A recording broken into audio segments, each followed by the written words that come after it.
అసలు ఎక్కడికి వెళ్ళినా కానీ నాకు విడుదల అనేది లేదు. కానీ ఇక్కడికి వచ్చినాక నాకు అన్నయ్య ద్వారా విడుదల వచ్చింది. అంటే చూడండి, మన మధ్యలో ఉన్న సహోదరి ఈ పరిచర్య ద్వారా దేవుడు జరిగించిన యొక్క సాక్ష్యాన్ని పంచుకోవాలని సిద్ధంగా ఉన్నారు. సో అమ్మ, దేవుడు ఏం చేశాడు, అసలు మీరు ఏ విధంగా వచ్చారు, ఏ కార్యం మీకు జరిగింది, అసలు మీకు ఇప్పుడు ఎట్లా ఉంది, మీరు ఎలా ఉన్నారు, ఎప్పుడు వచ్చారు, ఏం జరిగింది, మీ మాటలు మీరు మీ యొక్క సాక్ష్యాన్ని పంచుకోండి.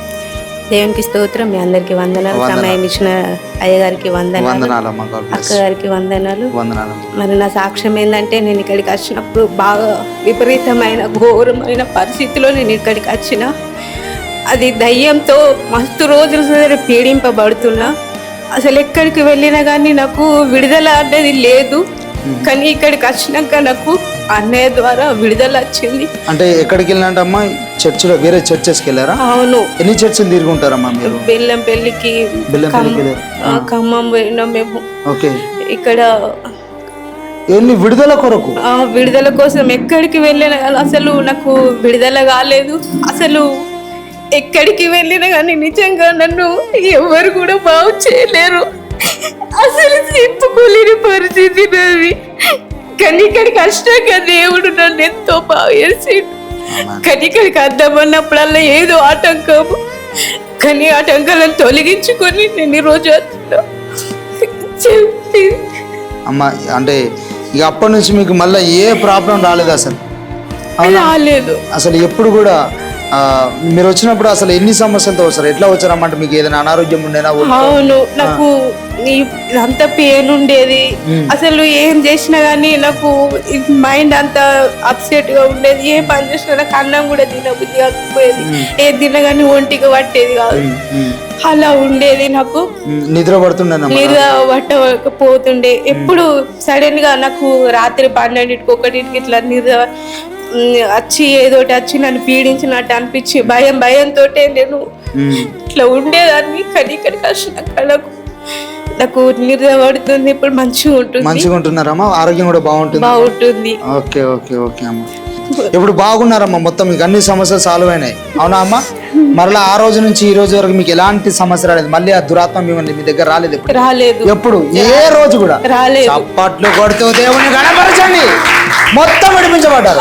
చూడండి, ఈ బిడ్డ చేత బాధపడిన మనిషి. ఎంత విపరీతమైన చేతబడి అంటే, ఇక్కడికి రాగానే నేను ప్రార్థన స్టార్ట్ చేయగానే స్పిరిట్ ఎక్స్పోజ్ అయింది.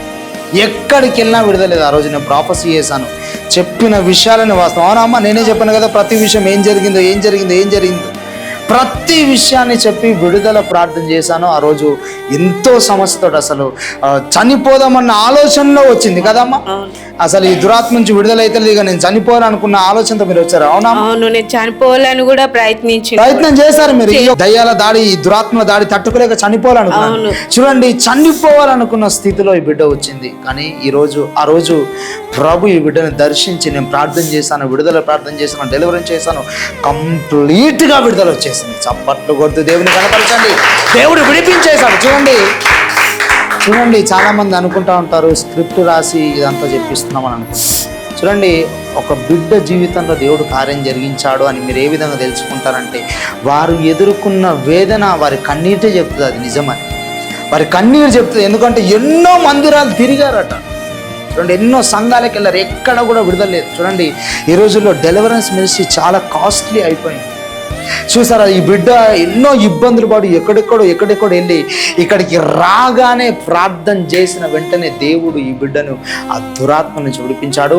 దాదాపు ఎన్ని నెలలు అవుతుందమ్మా? ఇంచుమించుగా 7-8 నెలలు అవుతుందా? సంవత్సరం అవుతుందా? సంవత్సరం అయితే లేదు కానీ 7-8 నెలలు అవుతుంది ఈజీగా. సో 7-8 నెలల నుంచి అసలు మరలా అప్పటి నుంచి ఇప్పటి వరకు ఏ అటాక్ లేదు, ఏ అనారోగ్యం లేదు కదమ్మా? లేదు. ఏ అనారోగ్యం లేదు, ఏ ఇబ్బంది లేదు, ఏ సైతాన్ దాడి లేదు. ఈ బిడ్డను దేవుడు విడిపించాడు. చప్పట్లు కొడుతూ దేవుని గణపరచండి. దేవునికి మహిమ కలుగును గాక.